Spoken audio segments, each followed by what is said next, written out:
We're live. We are live. Yes, Good morning. Happy Monday after a holiday. You can hear my voice is a little crazy this morning. I went to the Titans game yesterday and my boys let me down, but it was fun. We had great seats, got them from a good friend. Thank you for giving those seats to us. And so it's this week in real estate, and real estate keeps moving, holidays or not. Didn't stop. Never does. Nope. We were doing all sorts of stuff over the holiday weekend. And anyway, yeah, so good stuff. I've got my friend Matthew Chase here of Tandem Financial. Yes, sir. And Matthew, I met Matthew a couple of different times, but we sat down and had coffee. It's been a couple months ago now, I guess, huh? Yeah, it was 12 weeks ago. Yeah. And he's got a very unique perspective. He's got a unique business model. He tried to cause all kinds of trouble getting this business model off the ground. That's true. Yeah, that's true. It took years. I'm a fan of rebels. I'm a fan of people that say, "Oh, I can't do that." Hold my beer. Those are my kind of people. So anyway, so I instantly had a kinship with Matthew as far as that kind of stuff goes. And one of the things, or I guess the thing really, that Tandem does that I think is wonderful is you blend purposely, actively blend real estate into investment portfolio. And you do that through lending and smart lending as far as how that fits into the overall financial wellness picture. Responsible lending and evaluating the whole portfolio. Yes. And it's interesting because I'm going to go ahead and say, I guess I can't say all because I don't know that for sure, but the vast majority of financial advisors, they tend to say, oh yeah, real estate's good, but they're almost not even allowed to have that as part of the conversation when it comes to your overall health. And they're certainly not allowed to do the lending side of it to make that whole picture fit together. And that's where you rebelled a little bit. Yep. And you said, no, I think we're going to do this.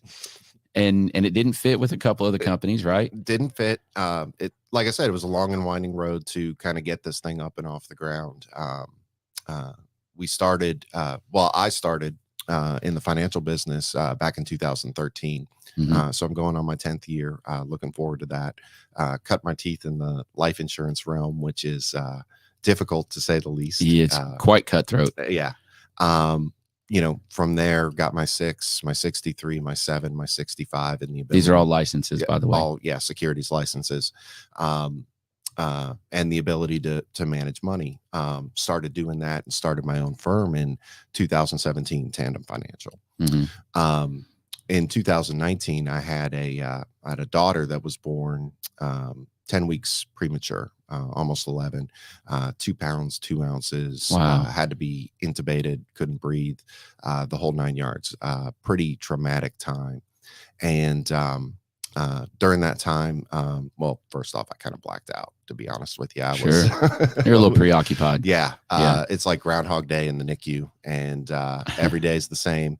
But we finally got through that, got out of there. And then my wife and I started sitting down and talking more about the business, what we could do, because of course that time I kind of had to pull back from things, and we were looking to get things re-kick started. Mm-hmm. And one of the things that we came up with that I was constantly being asked about each and every time that I did a review with a client, I would guess realistically 70 to 80% of people, when I would sit down and talk with them, they'd ask me questions about their mortgage. Mm-hmm. And previously, it's a huge part of your overall financial health. If you step back and think about it, it's your largest financial investment, or it's the majority of Americans' largest financial investment. And it's certainly almost always it's the biggest chunk of debt in one single egg, so to speak. In any of our portfolios, and most people, it's their largest and it's their only debt investment. Again, part of the process, part of what we're trying to teach is how to manage those types of investments. Because you can make some really dumb decisions with the debt on your house. You can make some really dumb decisions. You can put yourself upside down instantly. Mm-hmm. And it needs to be the same way that an equity portfolio is managed on on a weekly and a monthly basis to be examined, to be reevaluated, to be reallocated if necessary. A debt portfolio needs to be looked on at minimum an annual basis. Mm-hmm. Is a refi a good option for me at this point? Does it make monetary sense? Does it put me into a better position? And you know, it's interesting. I get asked that question a lot as well, the same types of questions. And I'm not a mortgage expert. I know a lot about mortgages, and you know, I mean, I can calculate a break even analysis. I mean, I can do, you know, all those kind of. It's not hard, by the way. And yet, I'm not an expert on that, right? And then going to a mortgage lender, straight up mortgage lender. Love you guys, some of y'all. If I don't love you, you know who you are. And you know, going to them and saying, "Hey, is it a good time to refi?" I mean, the good ones are going to shoot you straight. They're going to go through it with you, right? But at the same time, there's always this thing in the back of your mind, like, well, why did I just ask the person that's going to make a ton of money off of that question? Mm-hmm. You know, and obviously you make money off of mortgages as well, but you're looking at it from a more holistic perspective. Right. So, right. We're going to step back and we're going to say, is there a financial benefit to this client to refinance it? mm-hmm. And we're going to examine that. Financial benefit to them. To the client. Not just to you. Right. On both sides of the coin, we work under a fiduciary capacity, meaning we do what's in the best interest of the clients at all times.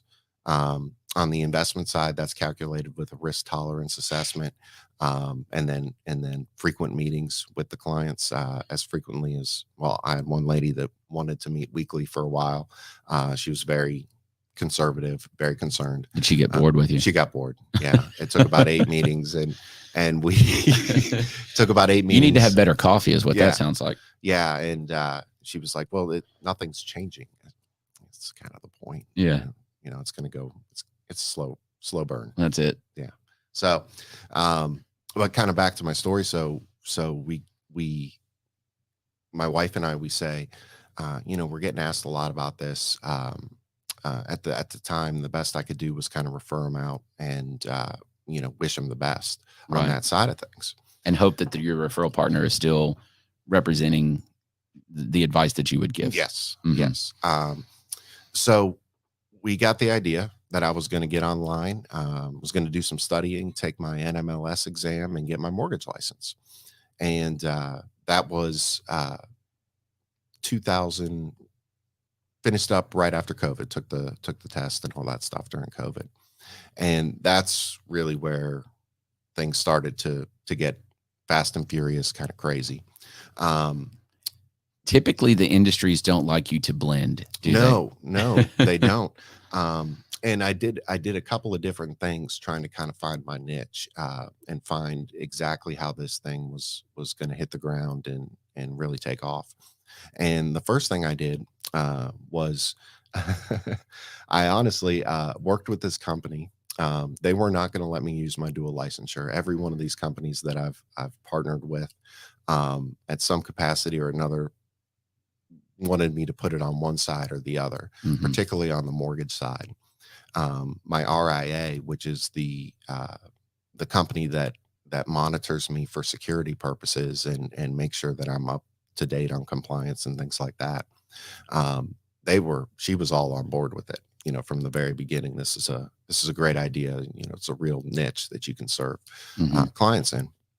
But the mortgage companies were a little bit different. The first one I went with was I had gotten into it because I could work from home. I could do it right from the office. Was Lending Tree leads. I don't know if you've ever gotten on Lending Tree, if any of you guys have ever gotten on Lending Tree. One of the first things they ask you to do, and you're looking up your rate and you're putting in all your information, is give us that phone number. Well, once you give us that phone number, smack. You're going to have about 75 people giving you a phone call, asking you to refinance or asking if you're ready to purchase or, you know, all out of the blue. And so trying to cut through the noise, doing that. Well, it's almost a race to the bottom. A lot of times is absolutely a commodity. Yeah, it was intense. It was fast and it was furious. And, I enjoyed it to a point. I enjoyed getting to work with the clients, and I enjoyed getting to know them once you kind of broke through the ice. There was certainly a really positive environment that we could create with them, and uh, and helping them put them into a better position. Really, during that time, it really helped to solidify that I was making the right decision by sitting down and doing debt evaluations with, because I wasn't allowed to do the dual licensure, doing a debt evaluation with each and every client. Um, from there, I ran out of steam. To be honest Hmm. with you, you can only make a couple hundred phone calls a day for so long before I was like, this isn't this isn't the full realization of what I wanted to do. Well, and it doesn't really put you in a position as an advisor. Right. It puts you in a position of as a order taker. Right. Right. So I started looking for different options. I called a really great mentor here in the Murfreesboro area. Shannon Wheeler has been in the mortgage business for, oh gosh, probably 20, 25 years. Forever. Yeah. Yeah. You know Shannon, I right? know Shannon. Yeah. Shout out to Shannon. Shake the dust off, buddy. Yeah. Yeah. Yeah. Um, so I partnered up with him for a little while over at First Community Mortgage, a mortgage boutique. Hmm. And again, we went through legal. That one was pretty extensive legal evaluation for them to decide. Yes, I was allowed to hold my dual licensure. No, I wasn't. I was allowed to bring clients from the financial side to the debt side, but I wasn't allowed to take clients from the debt side to the financial side. That's So interesting. I got one of the two things that I was Yeah. looking for, and started that process, and actually had a ton of success with my clients. Now that I had a way to bring them the debt services portfolio or side of the business, was able to get back into my book of business and kind of go through things and have people essentially reapply, go through the process from the beginning and evaluate their whole portfolio. And we had a couple of really big wins while we were doing that. Of course, some of them were while interest rates were still under three. Hmm. We were able to get some folks, specifically, I had one client, we were able to get refinanced. We saved them $1,800 a month in cash flow. Wow. Cash flow. This is a client, this is very interesting. This was a client that I had had for 6 years. So a pretty long time. We had built up a really nice equity portfolio. When we did the debt analysis, we found we had a ton of credit issues. We used the refi to get those credit issues cleaned up, and that's where we built the cash flow. She was paying $1,800 less per month outgoing than she had been paying prior to the refinance. And during that time, we had assets over on the equity side of things, and it was appropriate for her to utilize and leverage some of those assets to get into a rental property that's managed by a third party, and generate some monthly income for her. And still, her net in terms of cash flow was negative about not $700. She saved $700 a month by refinancing and added an income stream. That's awesome. So um, that was really the light bulb moment for me, where I was like, this works in tandem. Well, exactly. And I think that's the biggest thing is you are able to look at the full picture. And it's interesting to me that some of the companies had issue with that, because I mean there's insurance companies that have sold mortgages for a long time. So it's almost like a complimentary service. So why not have the same trusted professional help with both of Right. those things? The other thing is what's refreshing to me, and we were talking about this off camera, is that it is my opinion that a balanced portfolio includes real estate. Absolutely. Even if it's just your own home, there's a huge chunk of your wealth tied up in your home. And so being smart about the debt that's on it, being smart about, is now the time to kind of re-leverage. We've got all this equity. Is there a way that we can re-leverage this into something else that's going to generate income? All of those questions are good questions to have. And not every financial advisor is really qualified or able or willing to answer those questions. Right. And I'm not going to say honestly, just Effectively. effectively. Yes, from an It's not something educated they've studied. whole. Exactly. Yes, exactly. And I think it's great that I mean, you talk the talk. I mean, it's or walk the walk rather. You have it. You're able to do that. Yeah. So my question to you, and I know you have compliance things. So just so you guys know, I asked some of these questions off camera just to make sure I'm allowed to ask these questions. So, do you believe that most people, once they've acquired that home that they're gonna live in, right, the base piece, do you believe that most people in a balanced portfolio should have investment real estate? Uh, Most, not all. It's going to depend, again, being a fiduciary on both sides. What is the risk tolerance for this individual? How risky is real estate? Um, a little less than middle of the road. A little less than middle of the road. Yeah, a Okay. little less than middle of the road. So if we have somebody that's in a highly conservative portfolio, not looking to leverage at this point, older people, older couples, outside of probably 50 plus who are looking to retire in the next 10 years, we may not want to tie up uh, uh, that percentage of the portfolio in hard real estate that's not easily accessible.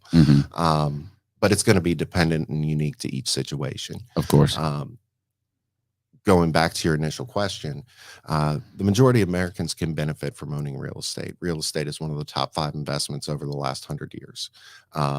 There are very few things that you could have invested in and made more money in than real estate. And it's the pathway to building wealth for most people, or not for most people, for almost every American. That first step is owning the home, and building equity through that debt investment. And then when you look at investment property above and beyond your own home, you've got a cash flow component and an appreciation component simultaneously. So you can use, essentially, it sounds so cliche and it sounds so corny, use other people's money to grow your wealth. And I think there's a lot of people out there that have figured this process out. Specifically, and we've talked off the air about it, realtors, mortgage officers, people who understand the debt side of the investment portfolio. The majority of people, the majority of Americans, that's scary stuff to them. I mean, sure, it was scary to me before I learned it, before I understood it. Well, the reality is it doesn't take a very large portfolio to be $1 million in debt. Correct. I mean, as far as property count, doors go, especially in this climate, 5, 6, 7 doors. Probably not even that many. Yeah. At this point. Yeah. And what was the average? The average sale last month? It was over 300. 300. Yeah. So yeah. So 4 doors. Yeah. You're over $1 million. Yeah. Depending on how much you leverage, of course. Right. But yeah, it kind of, and then to bring it all back and kind of back to my story. So I get out there. We do some really great things for for a client. Actually, we had a couple of clients we were able to help in a similar capacity. We didn't close the real estate deal on all of them, and it's not as big of a win. But we've cleaned up some things for some folks. I think that what you just said right there is a big part of it. Is people make messes and they don't even mean to a lot of times. Like you said that you had that particular person had other debts and things. And we kind of have these like pet debts that sit around. And so you need somebody that looks at the whole picture and goes, okay, let's take this asset and leverage this. Let's get rid of this one. Yeah, that was one of the things that it really hit home for me when we're dealing with this client. Was I've worked with them, I mentioned, for 6 years. I had no idea any of this was going on. I would have thought they were in an exceptional financial position based off of the equity accounts that we had built over time. I didn't know we were drowning, but I didn't know we were struggling with that. So being able to look at both sides, evaluate, again, that whole financial picture from debt asset to cash flow to equity asset. Yeah. So we had a couple of wins. I'm over at Mortgage Boutique with Shannon Wheeler, learning lots. Every day can't constantly be better, and uh, able to bring my clients over. I got a phone call late last year from a company out in Mount Juliet, Preferred Rate Mortgage. Chris Haynes is the branch manager over there. Phenomenal guy, big in the Mount Juliet real estate market. And I got to talking with him. We had a coffee, we had a lunch. I pitched the idea to him of Tandem, everything that we were doing, the whole portfolio management aspect. And he was 100% on board. Within 2 days, I was talking with the president of American Pacific Mortgage and had him in touch with our attorney. And we were able to work out a deal where we're now able to offer my dual licensure. Going both directions. Both directions on both sides of the table. Oh, that's great. So this year, 2022, has been amazing. The opportunity to get out and to meet people, to talk with them about what I'm doing, and then the feedback and the opportunity to help people. We've helped over a dozen and a half families this year in some capacity, whether that's to get into a home, whether that's to get into an investment property, help on that side, all while still growing the equity side. Well, and I think that's great because you have that unique position to sit down and really think about the overall health. And, let's look at all of it. Let's spend some time. Let's talk about your goals. Let's talk about your abilities, because to your point before, not everybody should have rental property, but a lot of people should. And they're scared of it. Right. And you don't have to manage it yourself. It's not that hard to find a decent property manager. I can tell you too right now that I would refer in a heartbeat that would do a fantastic job for you. By the way, I'm not one of them. Have no interest in doing that. That's not my cup of tea either. I'm not taking the phone call on Thanksgiving. I take my own and that's it. I don't need somebody else's. I'm not good at that. You got to know what you're good at. Okay. So, we were talking about, should everybody have, real estate? So if you're looking at a portfolio, everybody kind of has their mix, different companies say you should have X number in whatever international stocks and X% in this and X%, and it is based on tolerance, but in your mind, what is, and obviously it's going to change for each person, but generically speaking, what is the magic number? If you're looking at my whole portfolio or your whole portfolio, what do you want in, what chunk of that do you want in real estate? Typically for the majority of people, that number is going to float in somewhere between 25, 35%. We kind of think of. 30. So what does that mean? So if I've got say $1 million portfolio, right?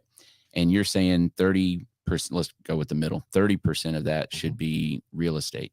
So does that mean that I should have a net value of $300K worth of real estate sitting there?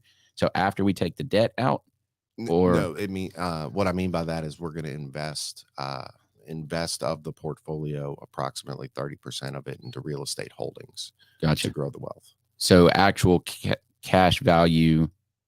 All right. Pretend I'm really dumb here. Yeah. Okay. Cause I'm actually a little lost right now. Sorry, it happens. So if I've got 500,000, let's go back to our $1 million, right? 30%, I've got $500,000 of equity sitting in real estate right now. Okay. So say the real estate's worth $1 million and I've got 500K worth of debt on it. I've actually got 500,000. Oh, okay. So you're already holding real estate in the portfolio. And you're analyzing my portfolio. Then would you suggest, or at least think, to like possibly make a suggestion that I would actually take some of that equity out and invest it somewhere else? Yeah, absolutely.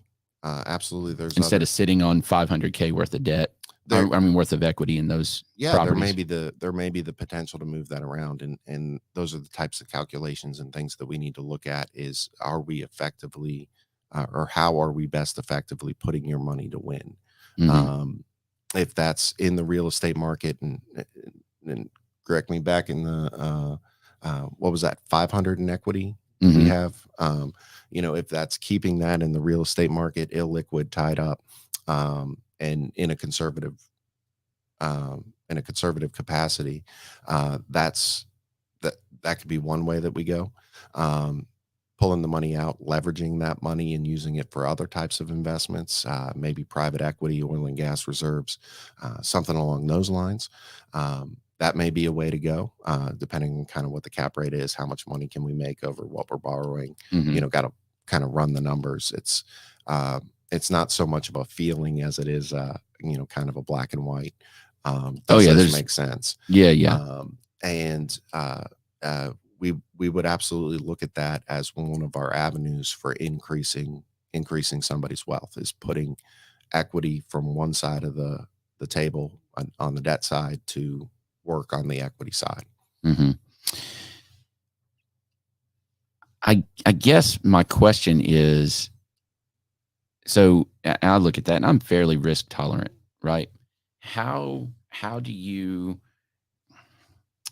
or do you, trying to figure out how to formulate my question here, okay?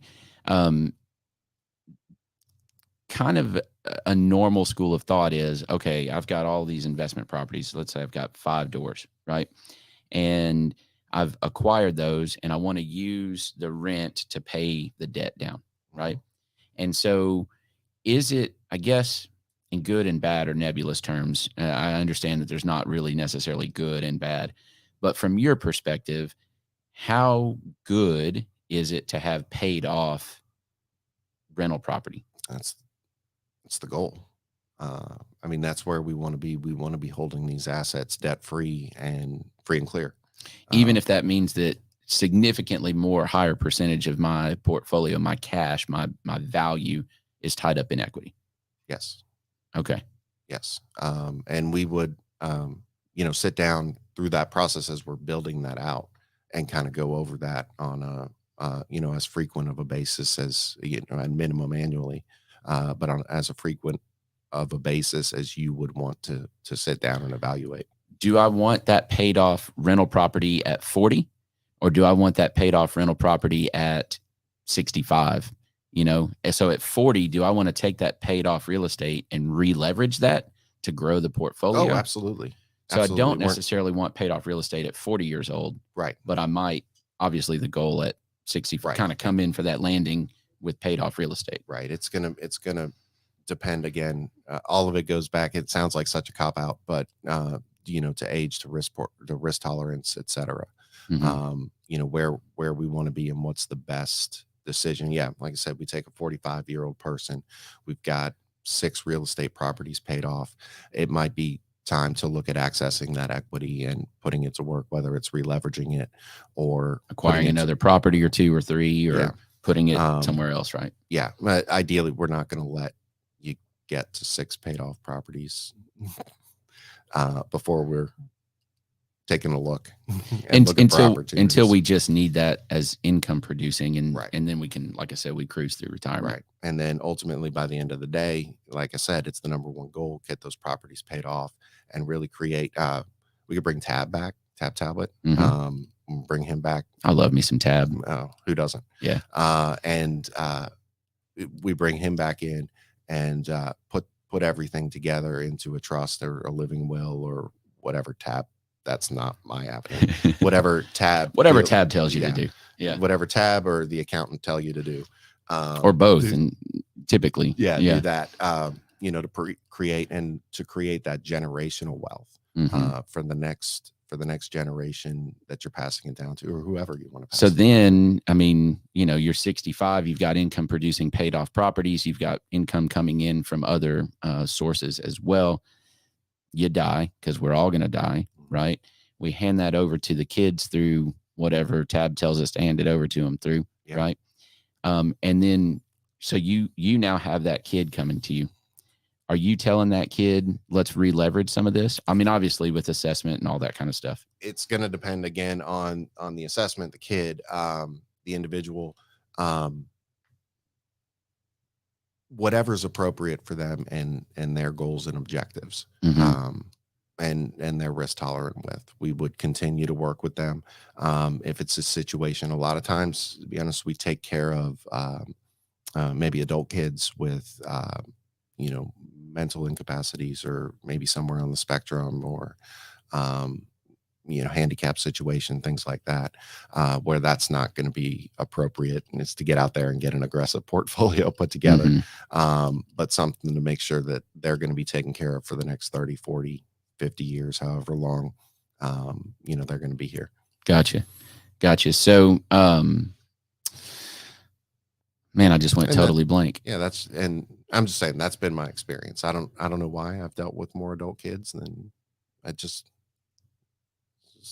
kind of luck of the draw. Luck of the draw, I guess. Yeah. Well, it's probably because you have a heart for it, and people know that you're going to give the best advice from all those perspectives. You own rental property? Yes, sir. Me too. What's the best advice you can give somebody? Forget all the technical stuff, right? But let's say I'm 25 years old. I'm out of college. I got my first, quote, real job. What's the best advice you can give me? To get started, emergency fund. I know that sounds like a cop out. It's kind of boring. It is very boring. But that's the first step. If you come through and do the process with me, we decide to take you on, or you decide to take us on, and engage us for business. That's going to be step one. For what's a safe emergency fund? 3 to 6 months of income. But that's going to be our first priority. We're going to sit down and, obviously a lot of the opportunities that I get to meet clients at this point come through realtors.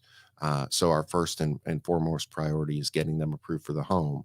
But then at that point, taking that step back with them and saying, okay, we can get you into this at 350, 400, whatever price range you're looking for.